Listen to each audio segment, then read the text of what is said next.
wabarakatuh. Waalaikumsalam.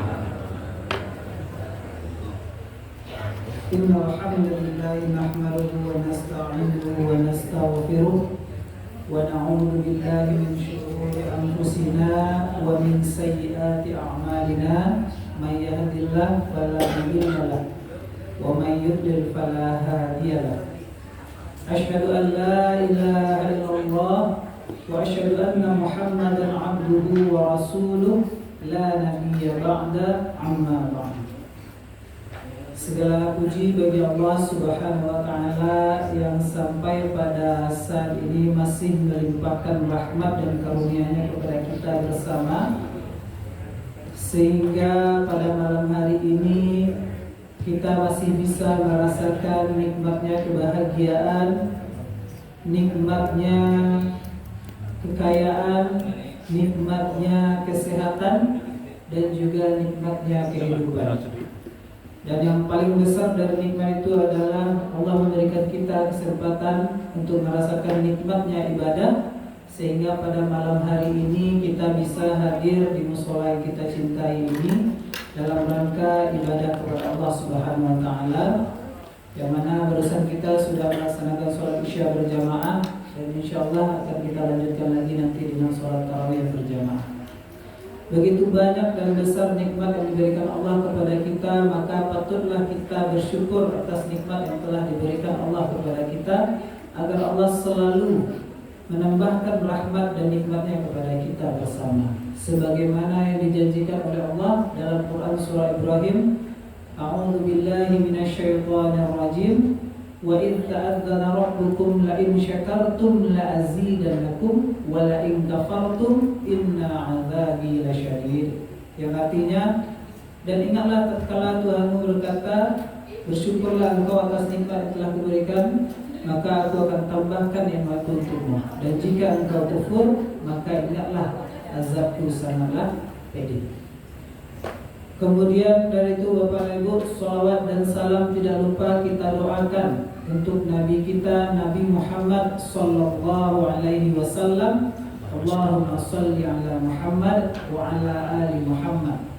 Yang mana Nabi Muhammad inilah pejuang sejati yang selalu berdiri paling depan untuk membela agama Allah, sehingga pada malam hari ini, pada saat ini, kita masih bisa merasakan nikmatnya beragama Islam. Dan begitu besar cinta Nabi Muhammad kepada kita umatnya, sehingga di akhir hayatnya yang beliau ingat itu tetaplah umatnya, ummati, ummati. Beliau selalu menyebut kita umatnya, umatnya. Begitu besar cinta Nabi Muhammad kepada kita, maka patutlah kita juga mencintai Nabi kita berkali lipat lebih besar hendaknya, dengan cara bersolawat kepadanya dan juga mengerjakan sunnah-sunnahnya, serta berpegang kepada kitab Allah yang telah ditinggalkannya kepada kita.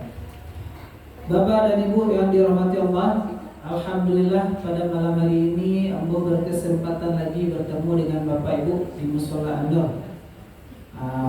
Beragam Bapak Ibu saja, alhamdulillah sehat-sehat ya Pak ya. Alhamdulillah kita sampai pada malam ke-10 terakhir malam Ramadan, yang mana juga ada nikmat besar yang dijanjikan Allah di 10 terakhir Ramadan ini, yaitu malam Lailatul Qadar. Semoga kita semua yang berada di mushola ini berkesempatan mendapatkan malam mulia tersebut. Amin ya rabbal alamin. Bapak dan Ibu yang dirahmati Allah, adapun sharing ilmu kita pada malam hari ini, kita akan beri judul untuk anak-anak Ustadz yang mencatat, yaitu 6 nasihat Imam Al-Ghazali. Jadi kita akan membahas tentang 6 nasihat Imam Al-Ghazali ini. Sebelumnya, siapa itu Imam Al-Ghazali? Imam Al-Ghazali ini adalah seorang ulama besar pada masanya, yang lahir kira-kira pada tahun 1058 Masehi, kurang 1000 tahun yang lalu. Dan beliau itu lahirnya di Khurasan. Kalau dicari daerahnya di kini itu di daerah-daerah sekitar Iran yang sedang berperang menjauh Amerika dan Israel kini, Pak. Nah, beliau adalah ulama besar, imam besar, bahkan guru besar di masanya, yang memiliki banyak sekali murid-muridnya. Dan kalau dalam sejarah juga mencatat beliau ini adalah seorang ahli tasawuf, ahli ilmu tafsir. Saking hebatnya, saking tingginya ilmunya, banyak orang yang datang berguru kepada beliau. Pada suatu masa Imam Al-Ghazali ini duduk bersama murid-muridnya, duduk santai. Lalu beliau melontarkan beberapa pertanyaan ringan, yang mana sebenarnya makna dari pertanyaan itu sungguh sangatlah dalam dari yang dimaksud oleh imam tersebut. Apa pertanyaannya? Yang pertama, beliau menanyakan kepada murid-muridnya tentang apa yang paling dekat dengan kehidupan kita. Nah, dari pertanyaan itu banyak murid-murid Imam Al-Ghazali menjawab yang paling dekat dengan kehidupan kita itu teman yang di samping, yang sama-sama mendengar pengajian tadi. Ada yang menjawab yang paling dekat dia adalah baju yang sedang melekit di tubuhnya kini. Ada pula yang menjawab yang paling dekat itu adalah cincin di jarinya tadi. Saking dekatnya, saking rapatnya antara kulit dan cincin itulah menyatu. Memang benar kalau secara logikanya itu adalah hal yang paling dekat dengan kita. Tapi yang dimaksudkan oleh Imam Al-Ghazali pada waktu itu, beliau sampaikan kepada muridnya adalah yang paling dekat dengan kita adalah kematian atau ajal.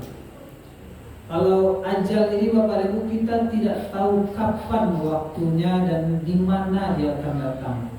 Ajal itu tidak memandang usia, barangkali balita, remaja, atau orang dewasa, atau bahkan orang tua sekalipun.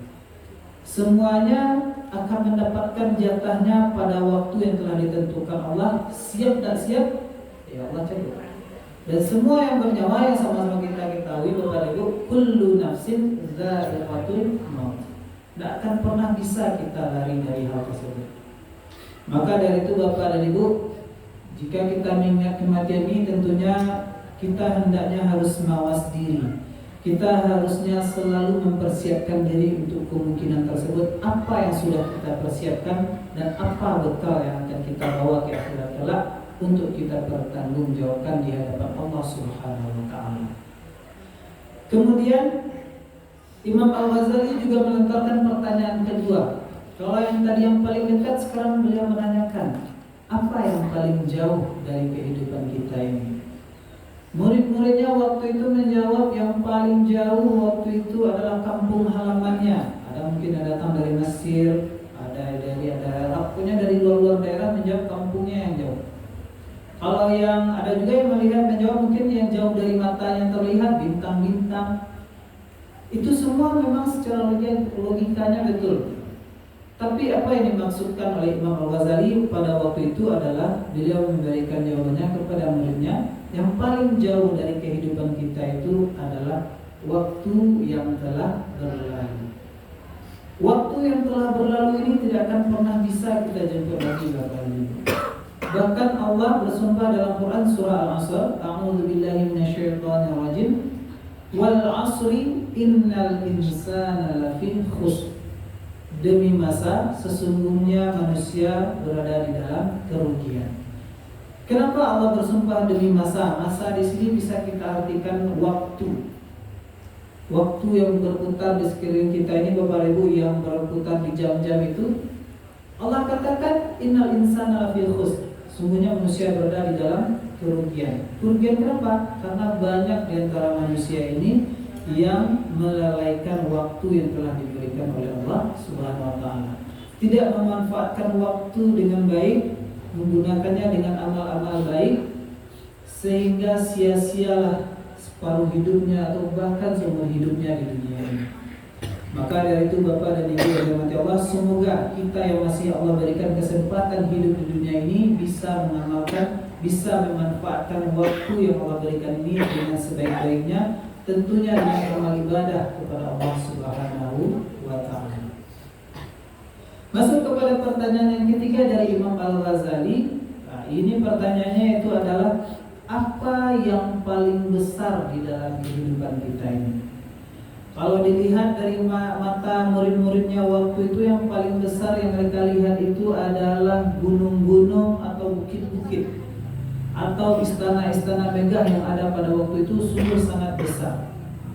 Memang benar, tapi yang dimaksudkan oleh Imam Al-Ghazali, hal yang paling besar dalam kehidupan kita ini adalah besarnya hawa nafsu. Manusia telah dibekali oleh Allah dengan sesuatu yang sangat berbeda dari makhluk-makhluk lainnya, yaitu akal pikiran, tapi juga Allah bekali dengan hawa nafsu.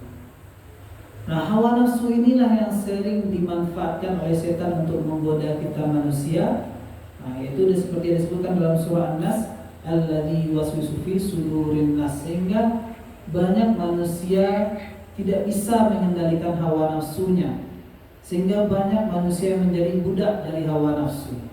Ketika manusia sudah menjadi budak hawa nafsu, itu sering terjadi kejahatan-kejahatan atau maksiat-maksiat. Banyak terjadi pembunuhan, banyak terjadi maksiat-maksiat seperti hal-hal yang barusan kita dengar beritanya, Bapak Ibu, ada mahasiswa yang buta, kemudian membacok temannya sendiri. Semua itu karena hawa nafsu tadi yang tidak bisa dikendalikan. Dan memang benar itu adalah suatu hal yang besar. Maka dari itu Allah mengatakan bagi kita yang bisa mengendalikan hawa nafsu dalam Quran surah At-Tin, laqad khalaqnal insana fi ahsani taqwim. Allah sudah menciptakan manusia dalam bentuk yang sebaik-baiknya, artinya juga dalam penciptaan yang terbaik. Tapi manusia juga bisa menjadi orang yang serendah-rendahnya, tsumma radadnahu asfala safilin, yaitu ketika dia menjadi budak dari hawa nafsu. Na'udzubillahi min dzalik.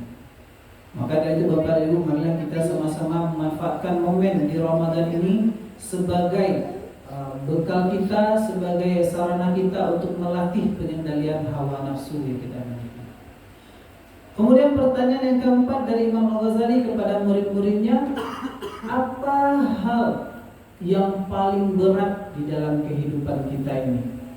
Nah, ya, waktu itu murid-muridnya juga menjawab, yang paling berat dalam kehidupan kita ini adalah baja atau besi atau batu-batu besar yang ada di dekatnya waktu itu.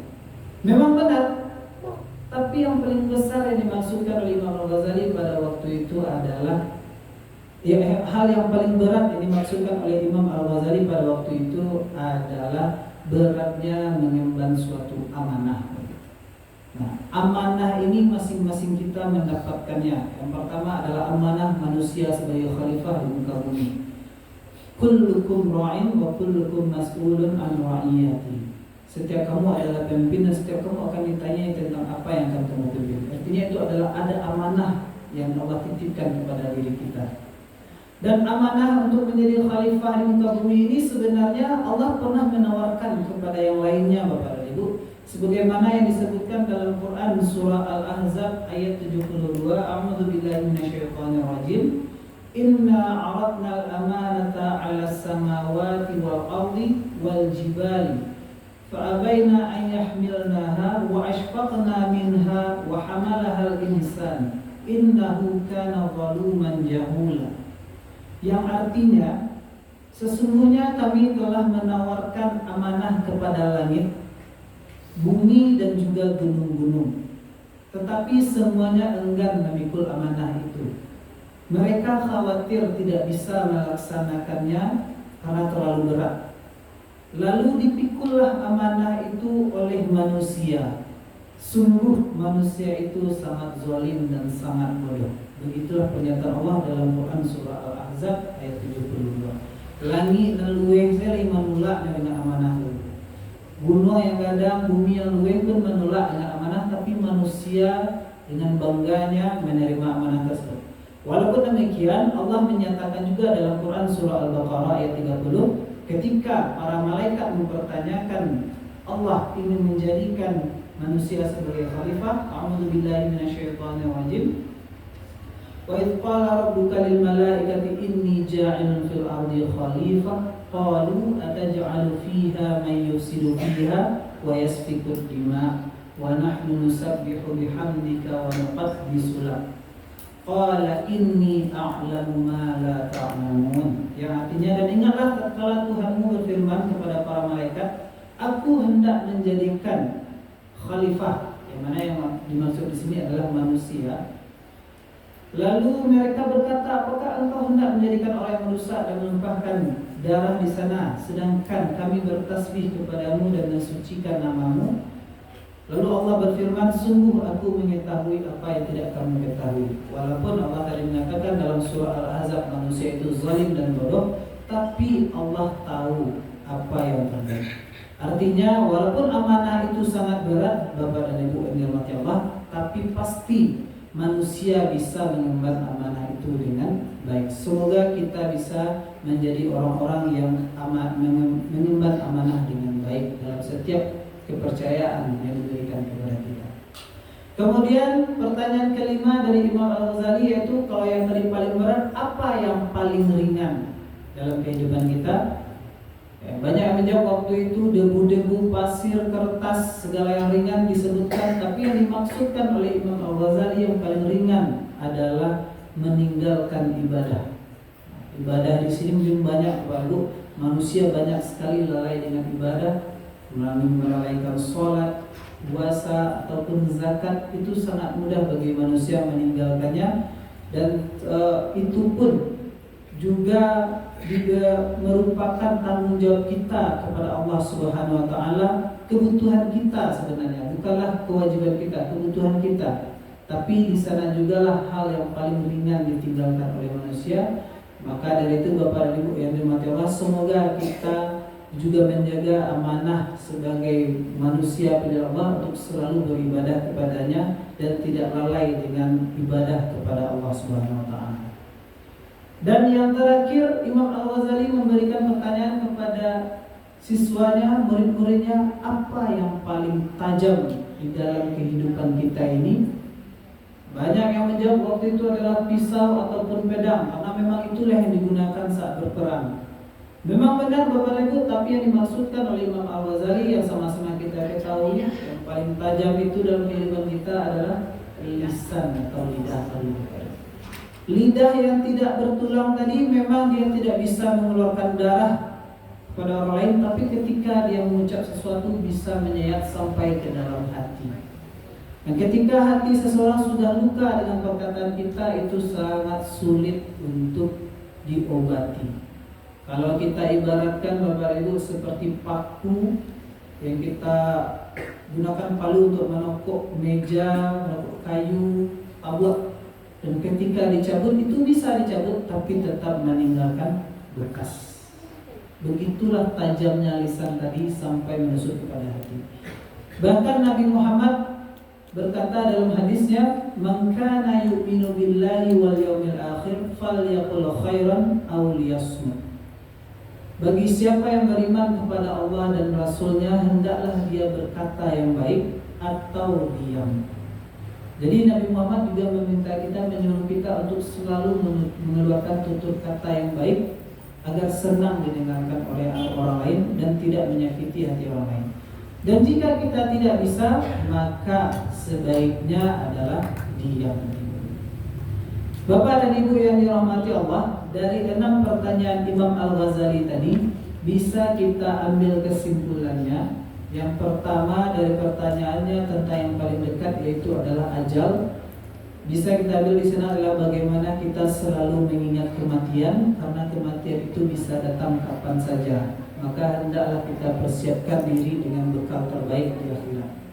Kemudian yang kedua, yaitu bagaimana kita harusnya memanfaatkan waktu. Selagi kita diberikan nafas untuk hidup di dunia, kita manfaatkan untuk amal ibadah dan amal baik sesama kita.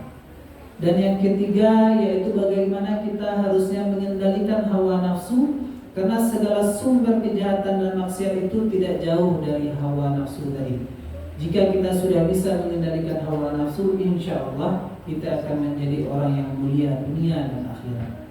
Kemudian yang keempat, yaitu hendaknya kita menjadi orang yang bisa menjaga amanah dengan baik. Baik itu amanah yang diberikan Allah kepada kita ataupun amanah yang diberikan orang lain kepada kita, agar kita bisa mempertanggungjawabkannya dunia dan akhirat. Dan yang kelima, yaitu bagaimana kita hendaknya menjaga ibadah kita, apalagi ibadah-ibadah mahdoh kepada Allah Subhanahu wa taala, karena itu adalah hal yang sangat mudah kita terlena dengan godaan dunia. Dan yang terakhir, yaitu bagaimana kita manusia hendaknya menjaga lisan kita saat berbicara kepada sesama kita agar tidak menyakiti hati orang lain. Karena memang menyakiti hati orang lain itu sulit sekali untuk mengobatinya. Bapak dan Ibu yang dirahmati Allah, mungkin hanya itulah ilmu yang bisa kita sharing pada malam hari ini. Semoga dengan ilmu yang Ambo sampaikan tadi bisa bermanfaat dalam kehidupan kita masing-masing, khususnya bagi Ambo yang menyampaikan. Bukan berarti Ambo yang menyampaikan kok Allah sempurna dari Ambo sampaikan tadi, Bapak dan Ibu. Harusnya tentu inilah cambukan untuk diri Ambo sendiri untuk lebih baik dan memegang apa yang telah Ambo sampaikan tadi. Bapak dan Ibu yang dirahmati Allah, jika ada Ambo kesalahan dalam penyampaian, Ambo mohon maaf, dan kepada Allah Ambo mohon ampun. Billahi taufiq wal hidayah. Wassalamualaikum warahmatullahi wabarakatuh.